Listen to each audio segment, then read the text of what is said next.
शिमाली गजा के अस्पतालों का टैंकों से घेराव, बिना वक्फे के बमबारी, अस्पताल में नकल हरकत करने वालों पर स्नाइपर से हमले, न अस्पताल से इनखला मुमकिन, न एम्बुलेंसों को जख्मियों को अस्पताल लाने की मोहलत। अलशिफा अस्पताल की बिजली बंद होने से 3 नौमौलूद दम तोड़ गए, 37 की जानों को खतरा लाहक।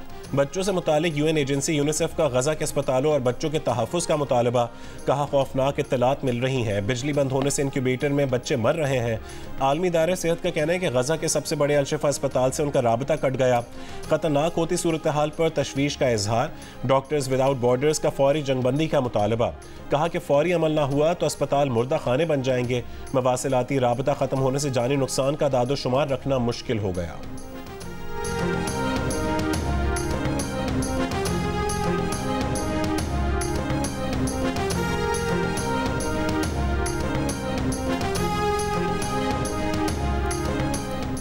मजम्मत पर इतफाक, इसराइल मुखालिफ इकदामात पर इख्तिलाफ। OIC और अरब लीग के मुश्तरका इजलास में मुस्लिम ममालिक का इसराइल के खिलाफ इकदामात से मुतालिक इतफाक राय न हो सका। अरब लीग के कई ममालिक की इसराइल से तमाम इक्तिसादी और सिफारती ताल्लुकात मुनक़ता करने की तजवीज़।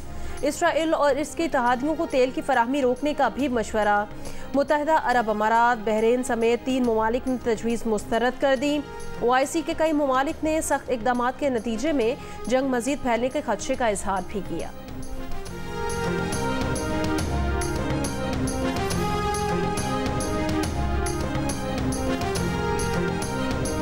इस्लामी ताउन तंजीम और अरब लीग के मुश्तरका एलामिये में गजा पर जंग के लिए इसराइल के हक़ दिफ़ा के जवाज़ को मुस्तरद कर दिया गया। दुनिया से इसराइली हुकूमत को हथियारों की फरहमी रोकने का मुतालबा, कहा आलमी बिरादरी गजा का मुहासरा ख़त्म करवा के वहाँ फंसे फ़लस्तीनियों को इंसानी इमदाद की फरहमी यकीनी बनाए। सऊदी वली अहद शहजादा मोहम्मद बिन सलमान ने मशक़ी बैतुल मक़दस को फ़लस्तीनी रियासत का दारुल हुकूमत करार देने और 1967 की सरहदों वाली फ़लस्तीनी रियासत के क़याम का मुतालबा कर दिया। तुर्क सदर रजब तय्यिब एर्दोगान ने कहा है कि इसराइल को अपने किए की कीमत चुकाना होगी, उसे जंगी जराइम की आलमी अदालत में ले जाना होगा।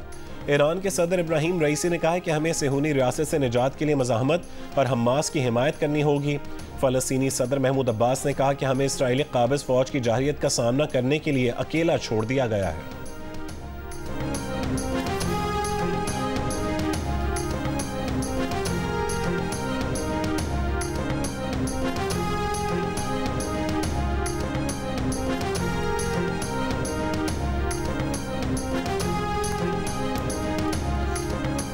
इसराइली वज़ीर आज़म ने एक बार फिर गजा पर कब्जे के अज़ाइम जाहिर कर दिए। हमास से जंग के बाद गजा में मौजूद फ़लस्तीनी अथॉरिटी के किरदार को मुस्तरद कर दिया।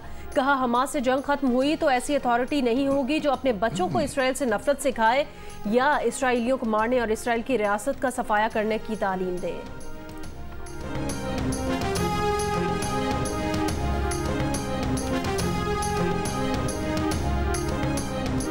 हमास का गुज़श्ता 48 घंटों में गजा में इसराइली फ़ौज के 25 से ज़्यादा टैंक और बुलडोज़र्स को तबाह करने का दावा। 160 से ज़्यादा इसराइली फ़ौजी अहदाफ को मुकम्मल या जुज़वी नुकसान पहुँचाया गया। तर्जुमान अल-क़स्साम ब्रिगेड अबू उबैदा का कहना है कि इसराइली फ़ौज से लड़ाई बराबरी की नहीं, लेकिन फिर भी हमास से लड़ाई ने खित्ते की सबसे ताकतवर फ़ौज को खौफज़दा और परेशान कर दिया। इसराइली फ़ौज का दावा है कि हमास शिमाली गजा का कंट्रोल खो चुकी है। 3 दिन में तकरीबन 2 लाख अफराद शिमाली गजा से जनूब की तरफ चले गए।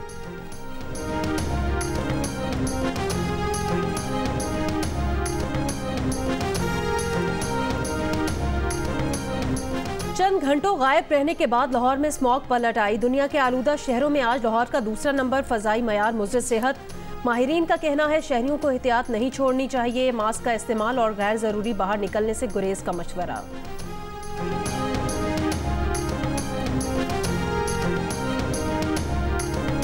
फैसलाबाद में खुर्लियांवाला के करीब बस और कार में तसादुम, 5 अफराद जाम बहक काट जख्मी हो गए। तसादुम के बाद बेकाबू बस ट्रैक्टर ट्रॉली से जा टकराई। शदीद धुंध के बायस फैसलाबाद से मुल्तान M4 ट्रैफिक के लिए बंद। मुल्तान सखर मोटरवे पर भी ट्रैफिक मुअत्तल। मोटरवे हुक्काम की शहरियों को एहतियात की हिदायत। हमने हेलमेट नहीं था पहना तो ये DSP साहब ने रोका इधर, तो इन्होंने कहा कि 2000 का आपका चालान होगा वरना आप हेलमेट परचेज कर लें। 2000 का चालान नहीं भरना तो अभी नया हेलमेट खरीद लें। फैसलाबाद पुलिस की हेलमेट का इस्तेमाल यकीनी बनाने के लिए नई हिकमत अमली, चालान करने वाले एहलकारों के साथ ही हेलमेट स्टॉल भी लगवा दिए।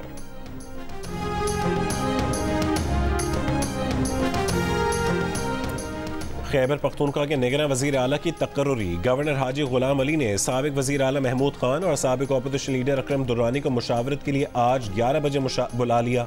गवर्नर का कहना है कि 3 दिन के अंदर नए निगरान वज़ीर आला के इंतखाब से मुतालिक फैसला करें। मुस्लिम लीग नून का वफ्द आज कराची में MKM पाकिस्तान के बहादुराबाद मरकज जाएगा। लीगी वफ्द की इंतखाबी हिकमत अमली पर हम ख्याल जमातों से मुशावरत जारी। गुज़श्ता रोज JUIFA और पीर पगारा से मुलाकात। साद रफीक ने कहा सिंध में इत्तेहाद किसी के खिलाफ नहीं। तहरीक इंसाफ का कराची में वर्कर्स कन्वेंशन से पहले इलेक्शन कमीशन को खत। तर्जुमान तहरीक इंसाफ शुएब शाहीन ने कहा है कि 100 से ज़्यादा जगहों पर कन्वेंशन की इजाज़त मांगी लेकिन इजाज़त ना दी गई। तहरीक इंसाफ को साइडलाइन करने की कोशिशों का नोटिस लिया जाए।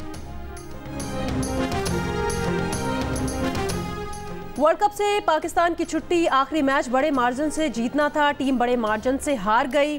खिलाड़ियों की वतन वापसी आज से होगी। कुछ खिलाड़ी सुबह और कुछ शाम को दुबई रवाना होंगे, वहां से अपने अपने शहरों की फ्लाइट पकड़ेंगे। इंग्लैंड के खिलाफ मैच में टॉस हारते ही सेमीफाइनल के इम्कानात खत्म हो गए। वर्ल्ड कप का पहला सेमीफाइनल 15 नवंबर को भारत और न्यूजीलैंड के दरमियान मुंबई में होगा। दूसरा सेमीफाइनल 16 नवंबर को ऑस्ट्रेलिया और जनूबी अफ्रीका के दरमियान कोलकाता में होगा।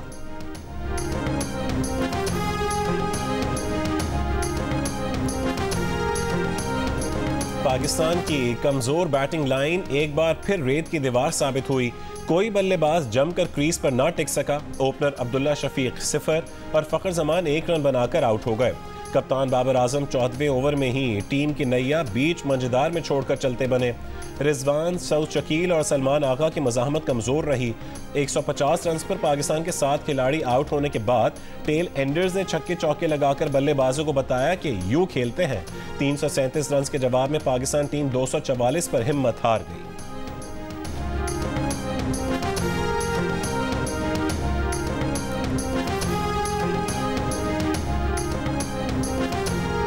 पाकिस्तान क्रिकेट टीम के डायरेक्टर मिकी आर्थर का कहना है सेमीफाइनल तक रसाई के लिए जिस तरह की क्रिकेट दरकार थी वैसा नहीं खेले। नसीम शाह होते तो बॉलिंग बेहतर होती। सिलेक्शन में तसलसल का होना ज़रूरी है। बाबर आजम को मौका देना चाहिए, वो गलती से सबक सीखेंगे। गलती करना जुर्म नहीं, हर कोई करता है। प्लेयर्स को एतमाद देना अहम है। अब फोकस ऑस्ट्रेलिया के खिलाफ टेस्ट सीरीज पर है। फ़लस्तीनियों से इज़हार यकजहती के लिए लंदन में तारीखी मुजाहरा। लाखों अफराद का इसराइली जाहरियत रोकने का मुतालबा। फ्रांस के शहर लियोन, ऑस्ट्रेलिया के शहर मेलबर्न में असेंबली के बाहर, बार्सिलोना और जनूबी अफ्रीका के शहर केप टाउन में भी बड़ा एहतजाजी मुजाहरा।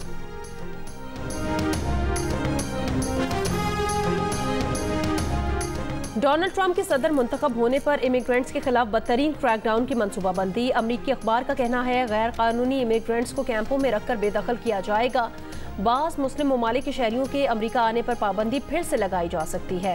हफ्ते को न्यू हैम्पशायर में रैली से खिताब में ट्रंप ने कहा था कैंप बनाने की बात नहीं की, इतना ज़रूर कहा था कि अमरीकी तारीख का सबसे बड़ा डिपोर्टेशन ऑपरेशन शुरू करेंगे।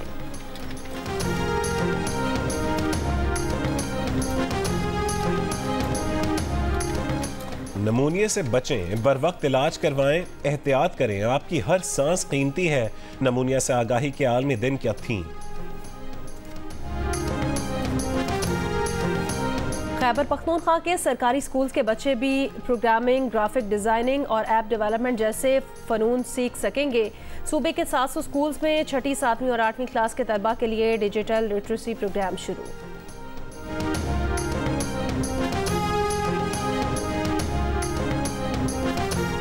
दुनिया के मुख्तलिफ ममालिक की तरह पाकिस्तान की हिंदू कम्यूनिटी भी आज दिवाली का त्यौहार मना रही है। जैकबाबाद के हिंदू बिरादरी ने घर और दुकानें बरकी कुमकुमों से सजा दिए। मंदिरों में खुसूसी पूजा का एहतमाम।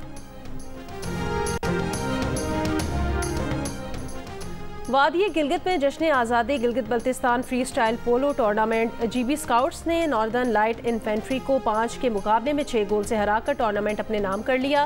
पहली बार पोलो टूर्नामेंट का इनका 2 मुख्तलिफ ग्राउंड्स पर किया गया। और मुजफ्फरगढ़ में एथल जीप रैली का फाइनल राउंड। प्रीपेड कैटेगरी के मुकाबले आज होंगे। नादिर मक्सी और साहबजादा सुल्तान समेत मुल्क के नामवर रेसर्स हिस्सा लेंगे।